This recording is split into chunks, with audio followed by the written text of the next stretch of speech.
अस्सलाम वालेकुम dear students. जैसा कि कल हम पढ़ रहे थे अबाउट द केमिकल इक्वेशन। तो केमिकल इक्वेशन जैसा कल मैंने पढ़ाया ऑनलाइन क्लास में, it is the short hand method of representing a chemical reaction in terms of symbols and formulae of the different reactants and products. So that is a chemical equation. आज हमें क्या सीखना है? How to write and how to balance a chemical equation. So सबसे पहले हम एक chemical equation को कैसे लिखते हैं, हाउ टू राइट इट। तो केमिकल इक्वेशन जब हम लिखते हैं तो सिंबल्स एंड फार्मूले जो हैं, चाहे वो रिएक्टेंट्स हैं या प्रोडक्ट्स के, वो सब हमें लिखने पड़ते हैं। लेकिन the symbols and the formulae of the reactants are written on the left hand side. जो लेफ्ट हैंड साइड होता है केमिकल इक्वेशन का, जैसे कि मैं यहाँ पे लिखूंगा A प्लस बी, ये प्रोडक्ट बनाते हैं C प्लस D। तो for example this is a chemical equation.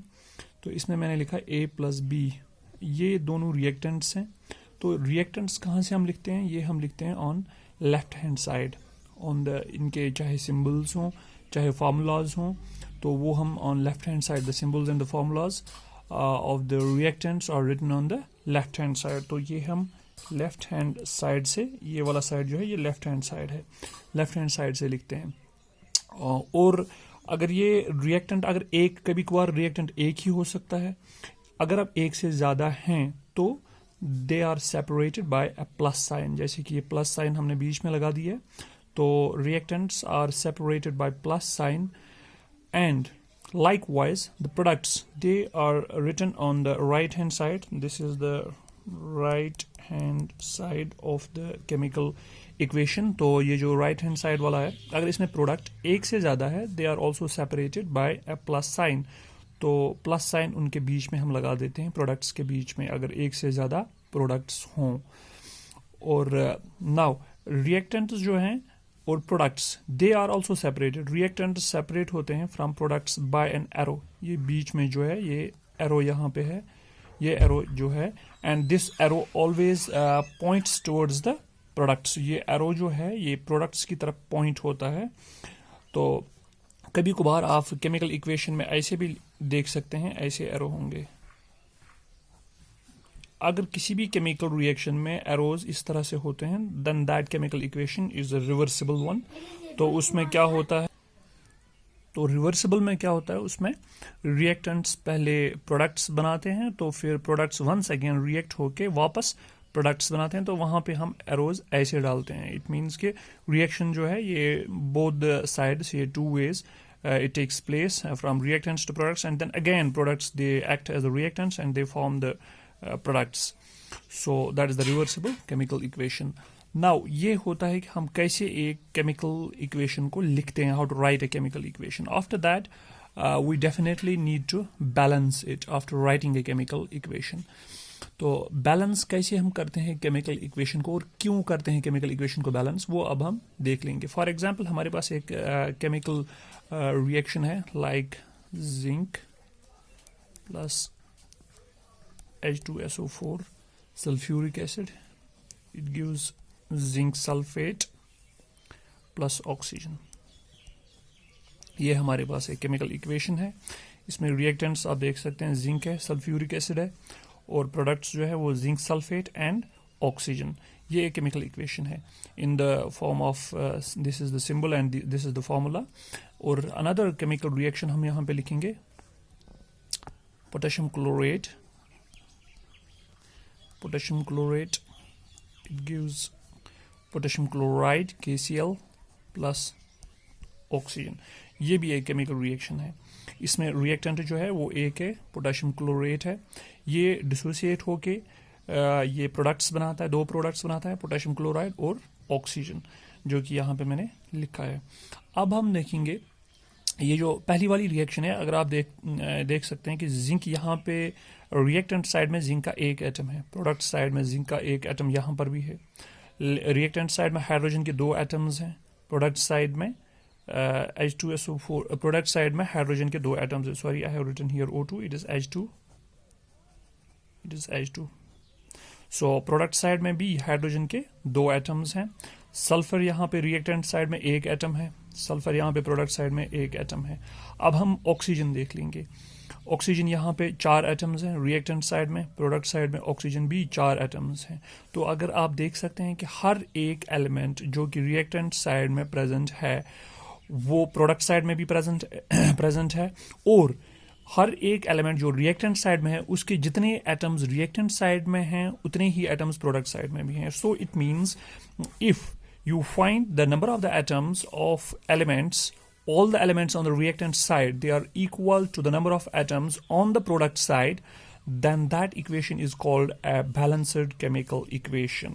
अगर आप ये वाली रिएक्शन आप देख लेंगे, यहाँ पे पोटेशियम क्लोरेट है KClO3, यहाँ पे रिएक्टेंट साइड में पोटेशियम का एक एटम है, प्रोडक्ट साइड में पोटेशियम का एक एटम है, रिएक्टेंट साइड में आप देख सकते हैं कि क्लोरीन जो है वो एक एटम है, यहाँ पर भी क्लोरीन है, लेकिन ऑक्सीजन यहाँ पे 3 एटम्स है। There are 3 atoms of the oxygen on the reactant side and there are 2 atoms of the oxygen on the product side, so we definitely need to balance it. इस ये वाली reaction जो है ये unbalanced reaction है, unbalanced है, ये balance नहीं है क्योंकि number of atoms on reactant side and product side बराबर नहीं है। तो इसे हम स्केलेटल इक्वेशन भी कह सकते हैं, स्केलेटल इक्वेशन भी हम इससे कह सकते हैं, and we need to balance it. अब हमें इसको ज़रूरत क्यों है बैलेंस करने की? Because in order to satisfy the law of conservation of mass,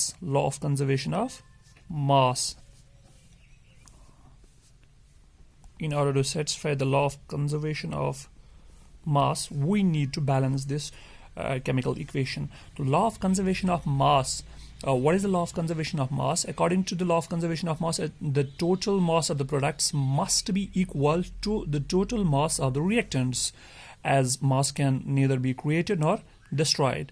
This is possible only if the number of atoms of each element is equal on the two sides of the equation.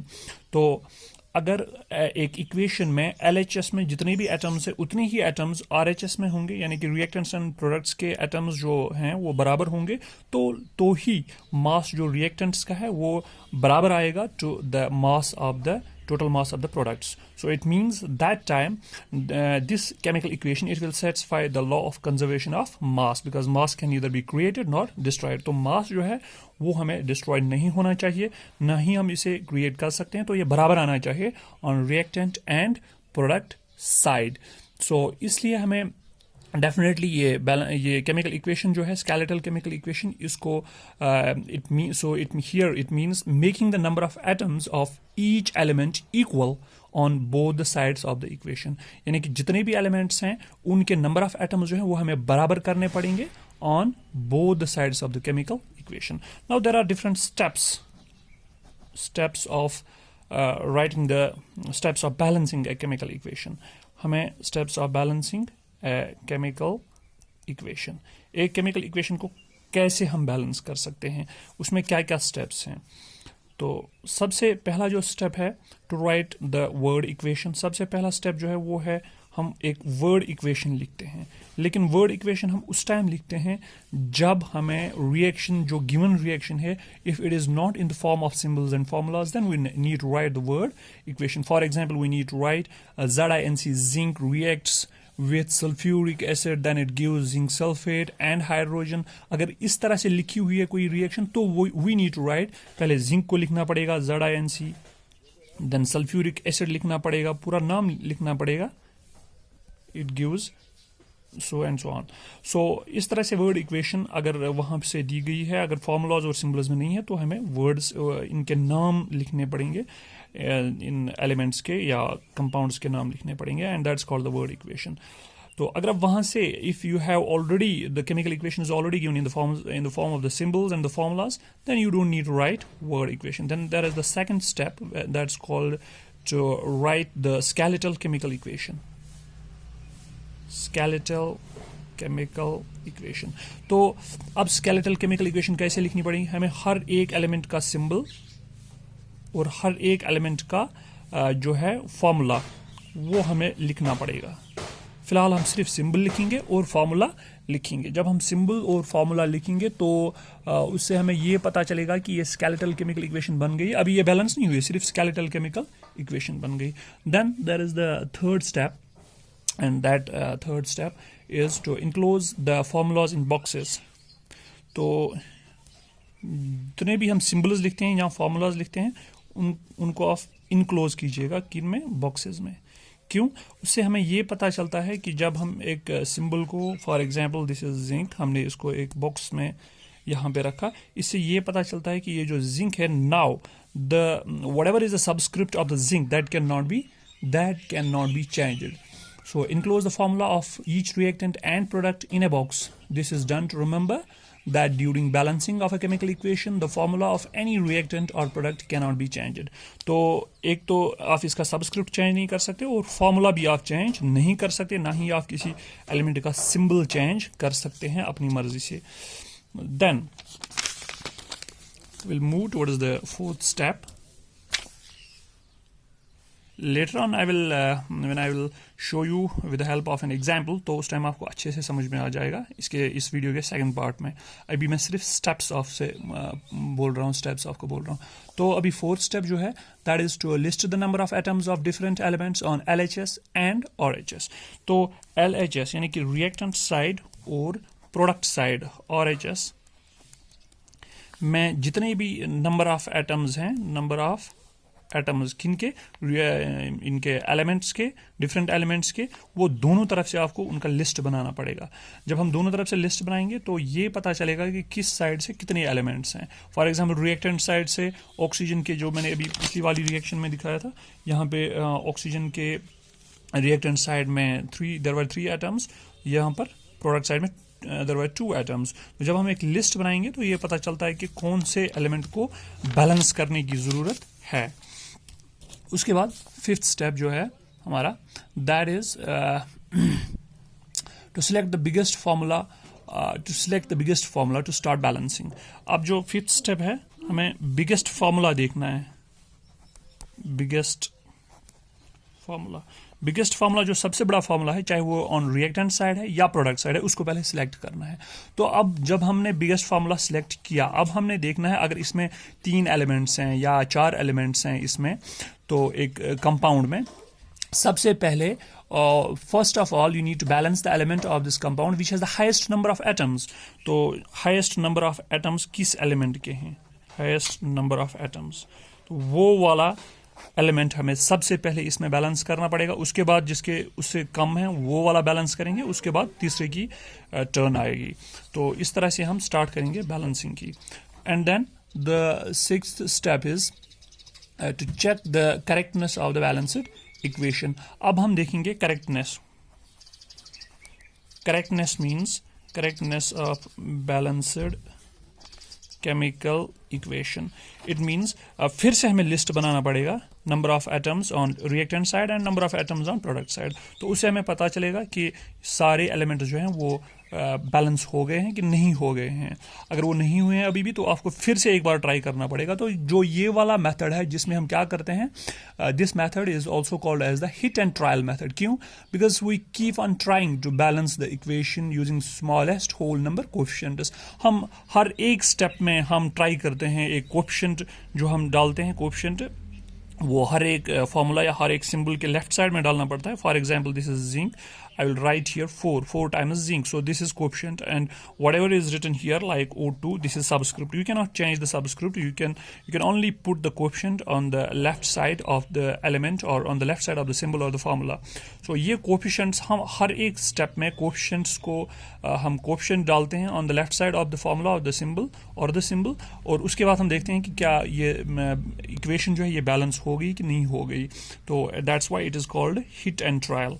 Heat and trial, हम try करते रहते हैं. Hit and trial method of balancing the chemical equation. तो अब हम ये जो chemical equation है इसको हम देखेंगे, एक केमिकल इक्वेशन को हम बैलेंस करके देखेंगे with the help of all these steps. तो आपको समझ में आएगा कि कैसे एक केमिकल इक्वेशन को बैलेंस करना है. But that will be in the part second, because I need to keep the video very short as I need to upload it also, and it takes lots of time to upload it. So this was your teacher Irfan Majid Bhatt from High School Mandigam. Thanks for watching.